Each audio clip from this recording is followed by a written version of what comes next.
ऐ खालिक कुल, ऐ मालिक कुल, ऐ राज़िक कुल, ऐ हाकिम कुल, सुबहान है तू, रहमान है तू, तेरी सिफ्तें कोई भी पा ना सका। अस्सलामु अलैकुम वरहमतुल्लाहि वबरकातुहू। ये मोहम्मद दानी जो इंजीनियर मिर्ज़ा साहब का ग़ुलाम है, और ये देखिए अब तौसीफ़ुर रहमान का रुजू, इसकी कोई हैसियत ही नहीं। मैं इंशाल्लाह वीडियो जल्दी डालूँगा, अपलोड करूँगा। और ये हदीस मिर्ज़ा साहब सुनाते हैं बिदअती के मसले के पीछे, बिदअती के पीछे नमाज। सुन लीजिए। अलैहिस्सलाम की तरफ से कि बागियों और बिदअतियों के पीछे नमाज पढ़ो।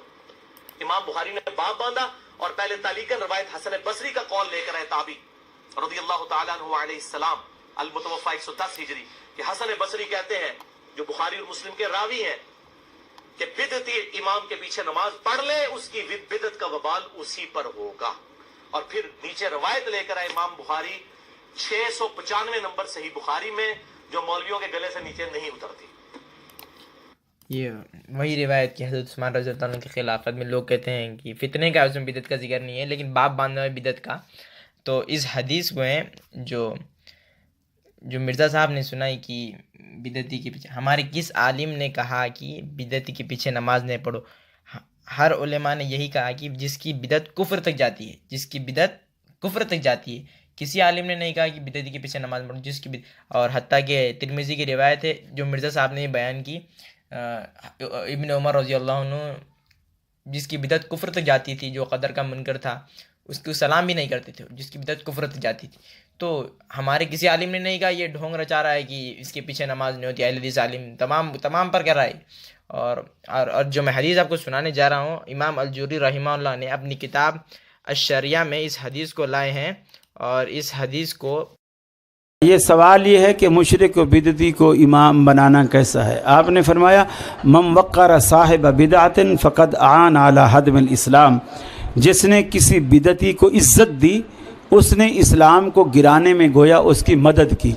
तो जब आप किसी को इमाम बनाते हैं तो आप उसको इज़्ज़त देते हैं, आप उसको अब हम कहीं जाते हैं और वो नमाज का टाइम होता है और वहाँ का इमाम अगर हमें पहचानता होता है तो वो फ़ौरन इज़्ज़त के तौर पर अपना मुसल्ला हमें पेश करता है।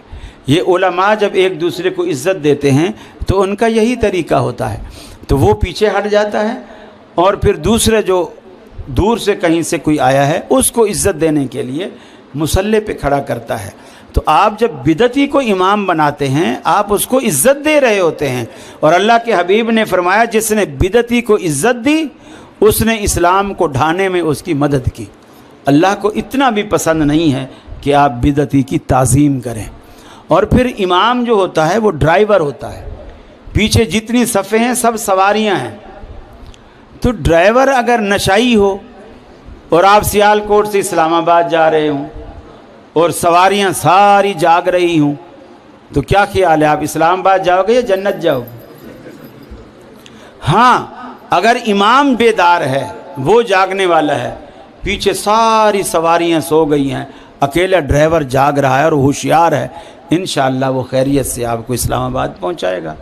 तो इमाम अगर बदअकीदा होगा तो कभी भी वो आपको मंजिल तक नहीं ले जाएगा। उसका सही हो अकीदा होना ये बहुत ज़रूरी है।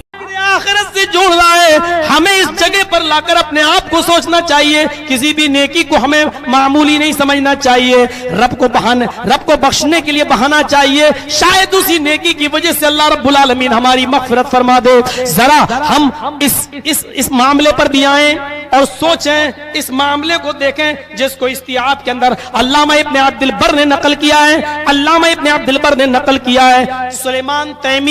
सुलेमान तैमी एक ताबई गुजरे हैं। सुलेमान तैमी एक ताबई गुजरे हैं। इनके इंतकाल का जब वक्त आया तो रो रहे थे, काफी रोए।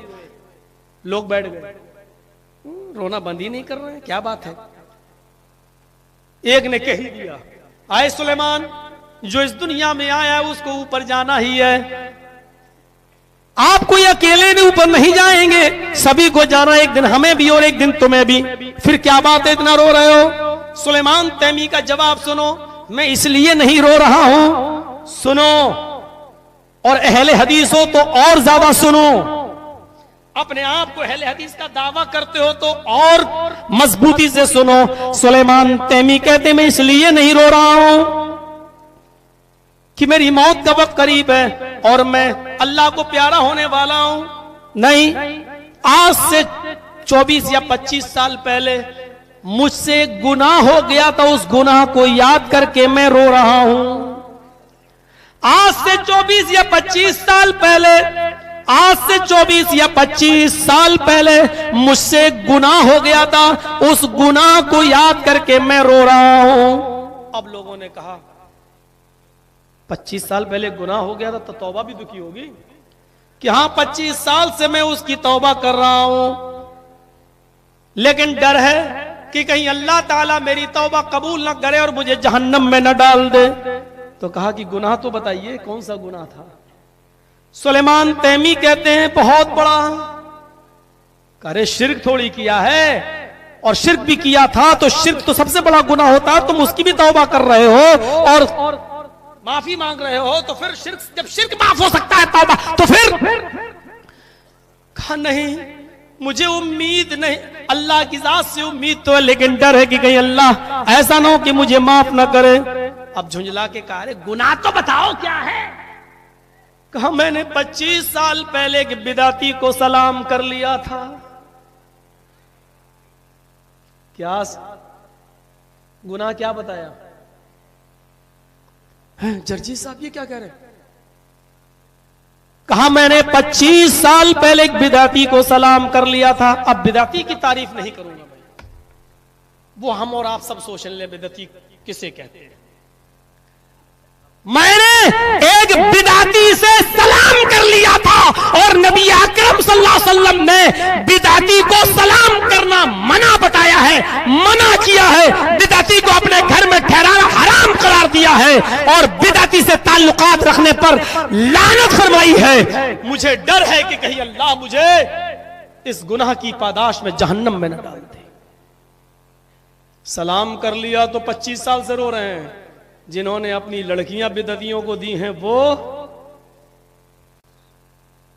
जिन्होंने बिदअतियों को अपने घर का दामाद बनाया है, वो जो बिदअतियों के साथ रोजाना लेन देन और मामलात और ताल्लुकात कायम करते हैं, वो उस चीज की तवक्को छोड़ दीजिए मौलाना साहब बिदअती की तारीफ करेंगे, नहीं। और फारूक अब्दुल्ला साहब जब स्टेशन से लेके आए तो मुझे गाड़ी ही में डरा दिया। बोली साहब आपके नाम पे परमिशन लेना बड़ा मुश्किल हो जाता है, जब तक तकरीर आपकी खत्म ना हो जाए तो प्रशासन की नाक में उंगली रखी रहती है। ये क्या हुआ?